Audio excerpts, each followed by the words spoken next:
Vamos, meus irmãos, a paz do Senhor. Estamos aqui para mais uma videoaula, meu irmão. E videoaula eu vou fazer um rápido resumo.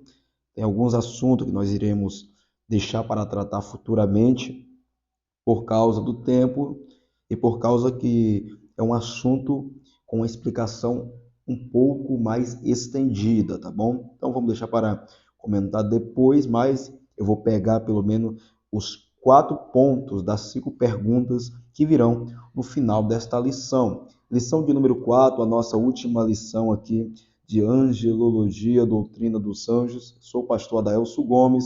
Para você que está sendo alcançado pela primeira vez pelo nosso conteúdo, inscreva-se no canal, você que ainda não é inscrito, ative o sininho e compartilhe o nosso material para nos ajudar a alcançar mais pessoas. Lição de número 4, você que tem a sua apostila nas tuas mãos, a apostila se encontra na página de número 52, quem são os demônios, e você que tem o seu PDF, página de número 29.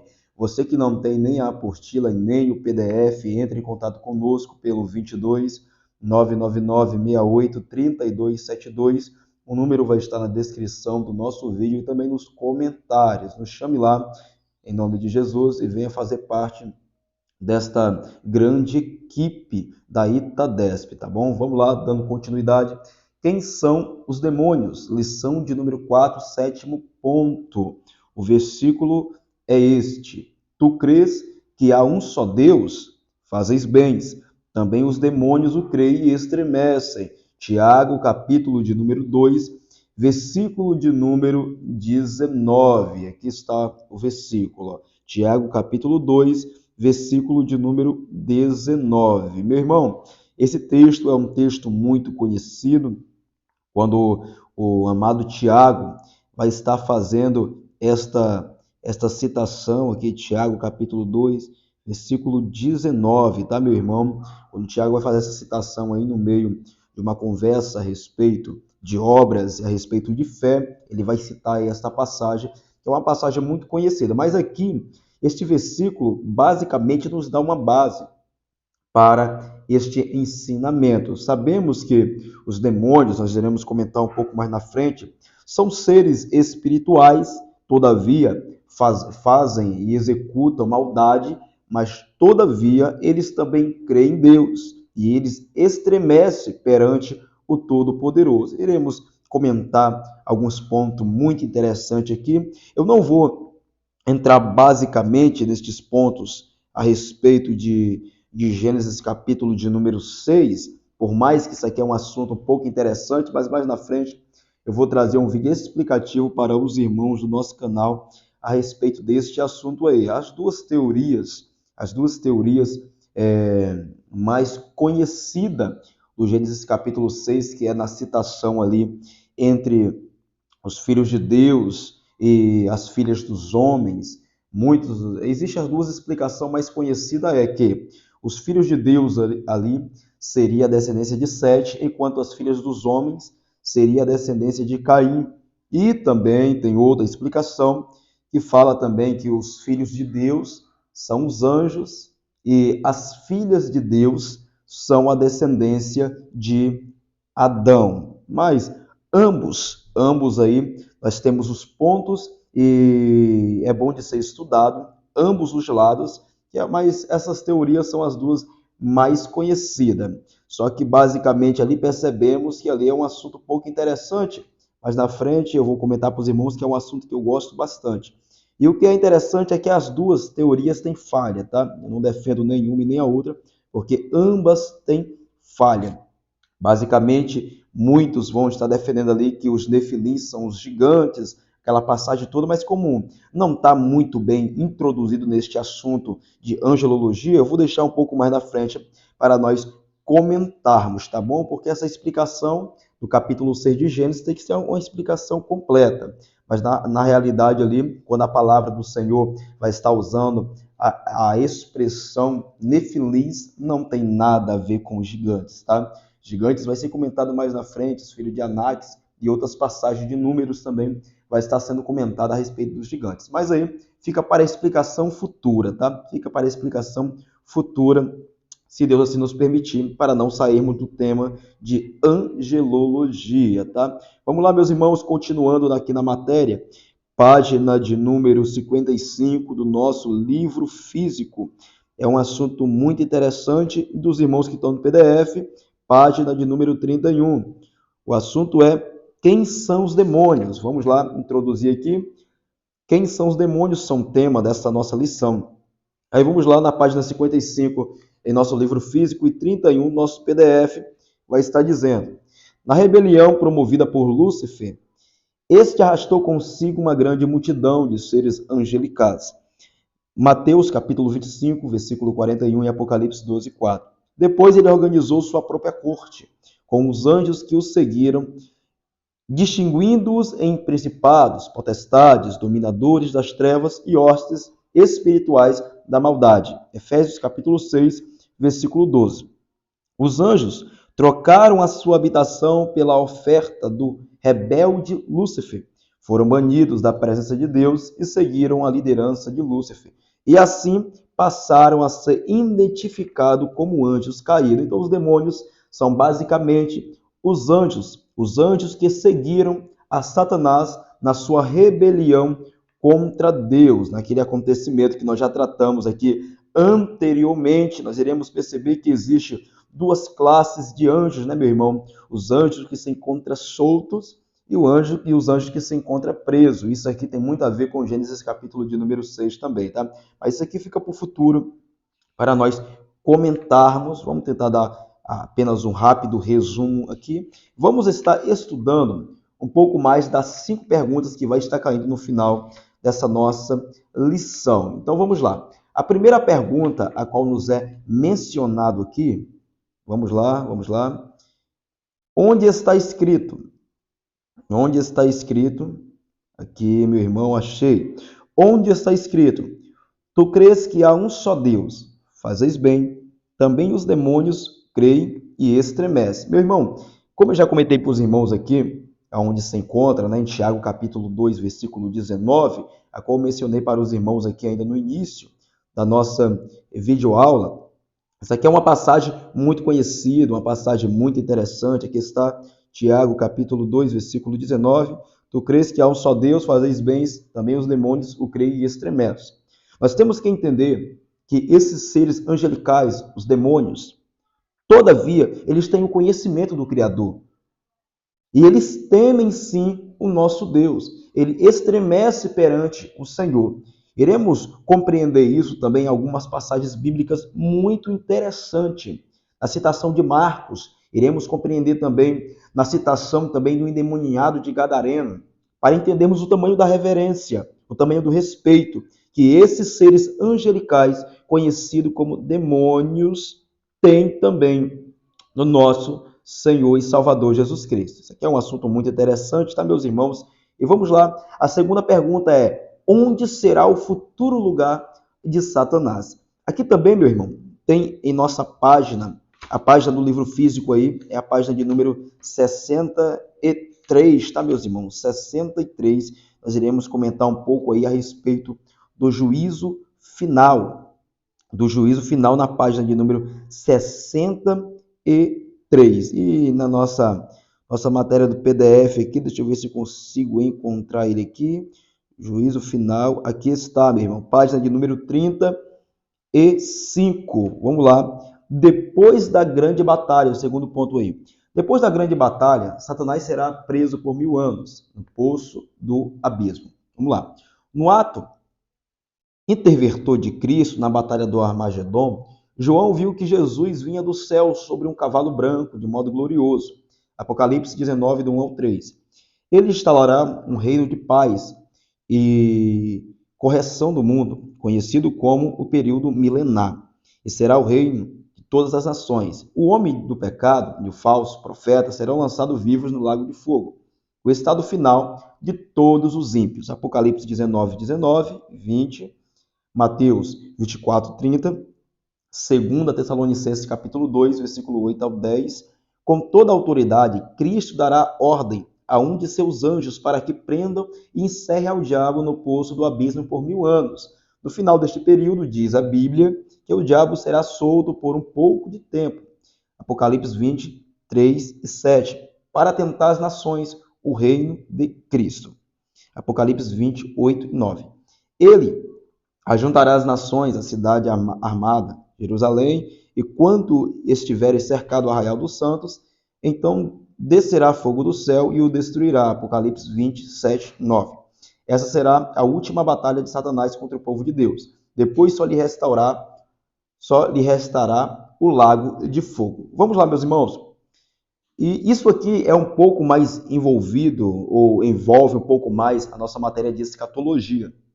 Iremos olhar para o período tribulacional, para o período das batalhas, tanto a do Armagedon como a do Gog e Magog, que são as batalhas bastante conhecidas no período tribulacional. Entendemos que o fim de Satanás é simplesmente o lago de fogo. Como nós vamos ler aqui ainda o juízo final, essa partezinha bem aqui da nossa matéria, o juízo final, tá bom, meus irmãos?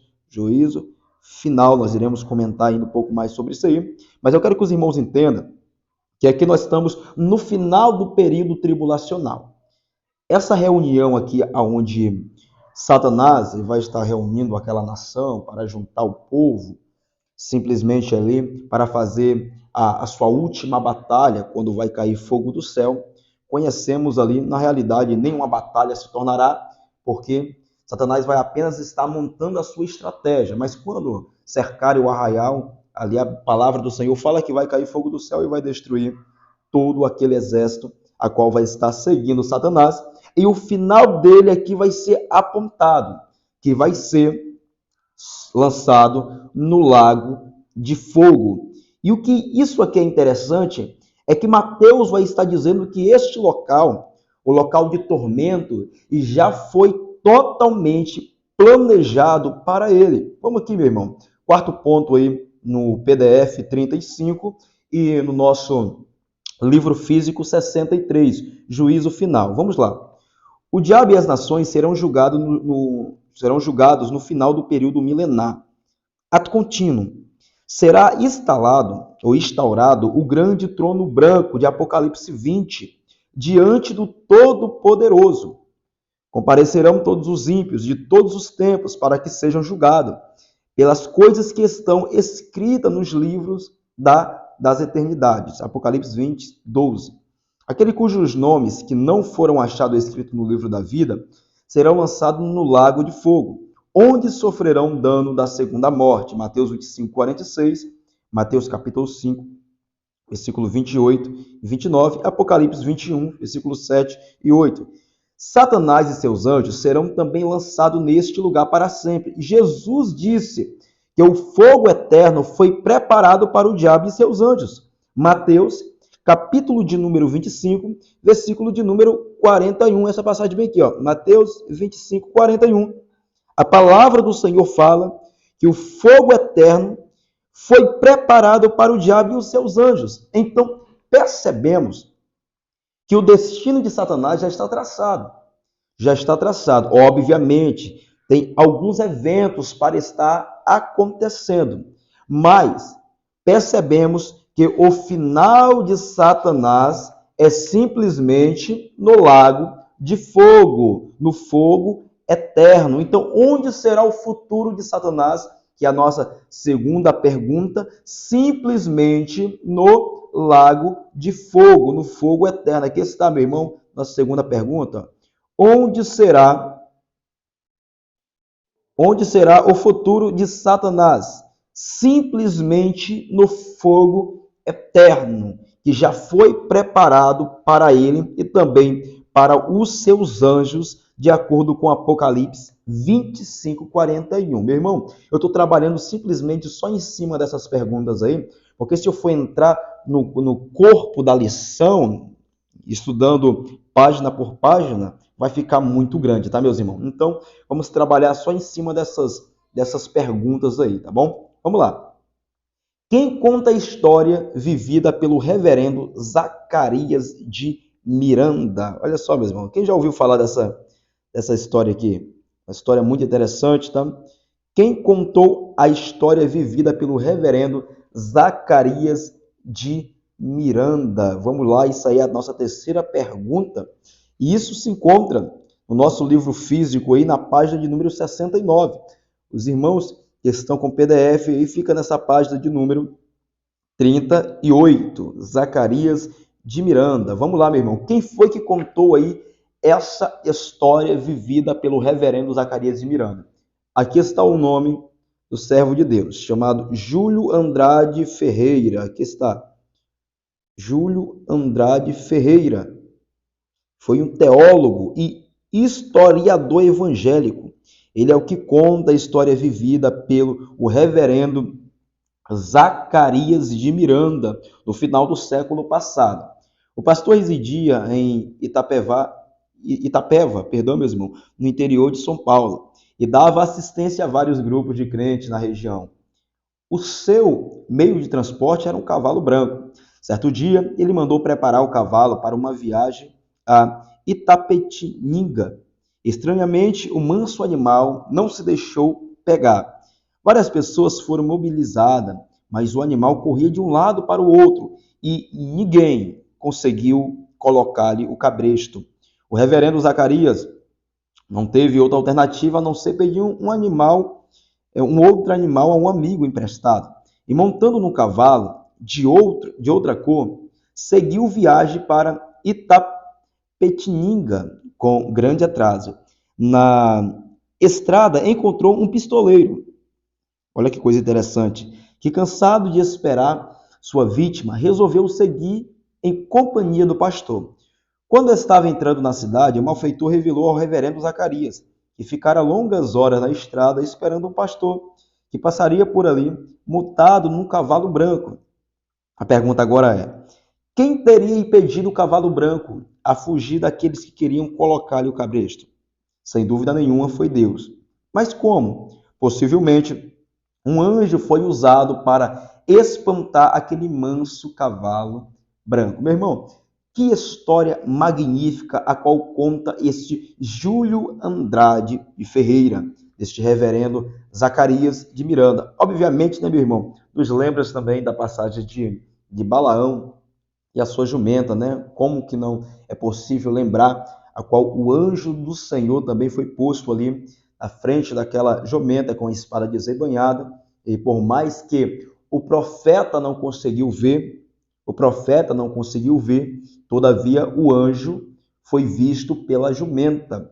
E percebemos aqui, para entendermos o tamanho do livramento, enquanto o pistoleiro estava lá esperando o servo de Deus montado em um cavalo branco, o Senhor, que conhece tudo e todos, ele já tinha montado uma forma de escape para Zacarias de Miranda, que foi montar em outro cavalo. Como ele era conhecido pelo pastor que montava no cavalo branco, então foi colocada uma turbulência naquele ambiente, naquele setor, a qual o cavalo não se deixou ser dominado, e muito menos, né, meu irmão, colocado o cabresto sobre ele. Mas, todavia, a missão do homem de Deus, chamado Zacarias de Miranda, foi concluída. Mas, todavia, montada em outro cavalo, para dar livramento ao reverendo Zacarias de Miranda por aquele pistoleiro que queria o tragar a sua vida. E que história interessante, né, meu irmão? Obviamente, os anjos do Senhor, ele está acampado. Obviamente, os anjos do Senhor, eles sim, através da orientação divina, dá livramento para o povo. Eu não estou falando de anjo da guarda, tá? Isto aí não passa de uma seita experimentada pelo catolicismo, tá bom? Isso aqui é algo muito perigoso. Não estou falando de anjo da guarda, não existe anjo da guarda, tá? Mas existe sim o livramento do Senhor imposto pelos os seus anjos, tá? Até porque são conservos nossos. Isso aqui é algo muito interessante. Vamos lá para a quarta pergunta. A quarta pergunta: por que os anjos não merecem adoração? Por que os anjos não merecem adoração, meus irmãos? Nós estamos aqui agora na página de número, no nosso PDF aqui, a página de número 36. Por que os anjos não merecem adoração, por 3 motivos específicos. Porque eles são criaturas. Salmos 33, verso 6. E criatura não merece a criação, pois a criação adora ao Criador. Não tem como, meu irmão, obviamente, né? Uma planta adorar outra planta. Assim também não tem como um homem adorar outro homem. Assim também não tem como um homem adorar um anjo. Porque isso não passa de uma idolatria. A reverência devida é apenas ao nosso Senhor, nosso Deus Criador, pois Ele é Criador e não é criatura. Todas as coisas foram feitas por Ele e sem Ele nada do que foi feito se fez. Estou me referindo também ao Verbo vivo que desceu do céu, agora é citado em João, capítulo de número 1. Então, os anjos, primeiramente, não merecem adoração, porque eles são criaturas e não são criador. Por mais que são seres angelicais, mas todavia são criaturas. Vamos lá. Porque eles são ministradores em nosso favor. Eles são ministradores. Eles não passam de ministradores de acordo com Hebreus capítulo 1, versículo de número 14. Meu irmão, obviamente, né, o culto aos anjos, ele é muito atual. Sempre existiu, mas ele é bastante atual. Quantas pessoas que estão adorando os seres angelicais? Quantas pessoas, meu irmão, que na realidade vão para a igreja e falam que está vendo anjos sem ver absolutamente nada, e a igreja entra naquela euforia, o pessoal começa a vibrar, porque se alegra pela presença do anjo, e muitas vezes até muito mais do que a presença de Deus. Porque muitas vezes Deus está no local, Deus está bradando, Deus está restaurando, e o pessoal não se alegra como quando um pregador fala, tem um anjo de Deus ali, tem um anjo de Deus cá. Existe um hino aí já, bastante antigo, né, meu irmão, que fala aí que tem um anjo voando aqui neste lugar, no meio do povo, por cima do altar. E o pessoal nessa época era uma vibração tremenda, não, o anjo de Deus está aqui. Mas a alegria do homem de Deus não é com o anjo, mas sim com Deus por excelência. E isto aqui, Moisés já vai estar ministrando. Obviamente, tem uma liturgia, tem uma explicação concreta a respeito desta passagem.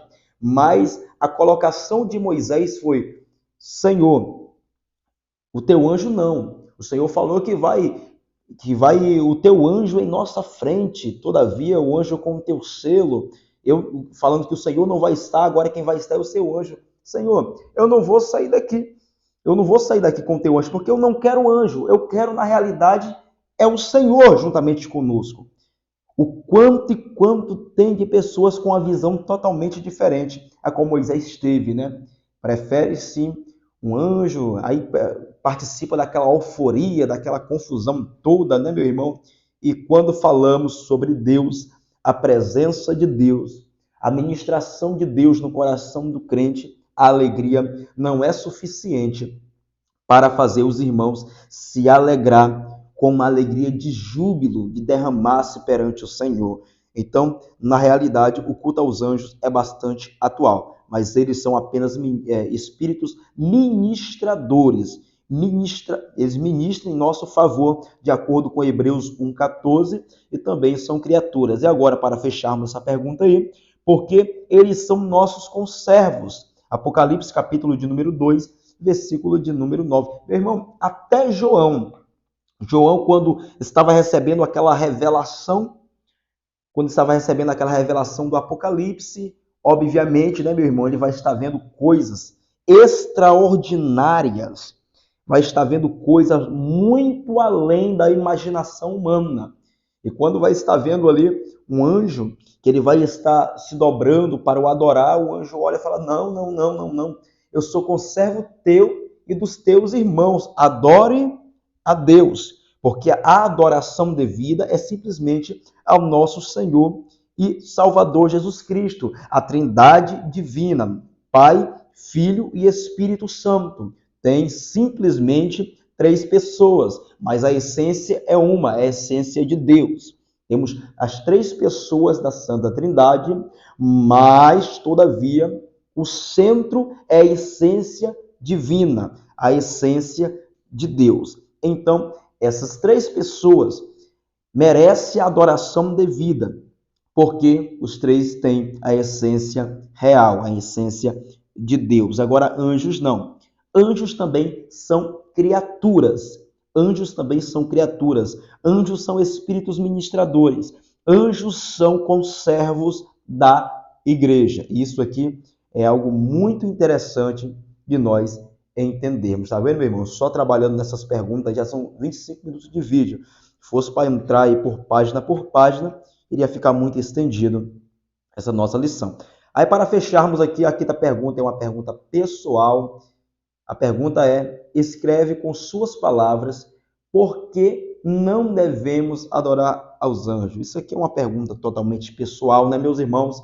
Então, fica assim, meus irmãos, responde aí esta pergunta e oxalá, meu irmão, que todos nós sejamos completos por esta lição, porque este material é um material muito rico, meu irmão. Estudemos aí nossas 4 lições. Ó. Se você não tem este PDF, me chame no WhatsApp, me chame aí que nós iremos estar, em nome de Jesus, conversando e iremos estar nos aprofundando um pouco mais na palavra.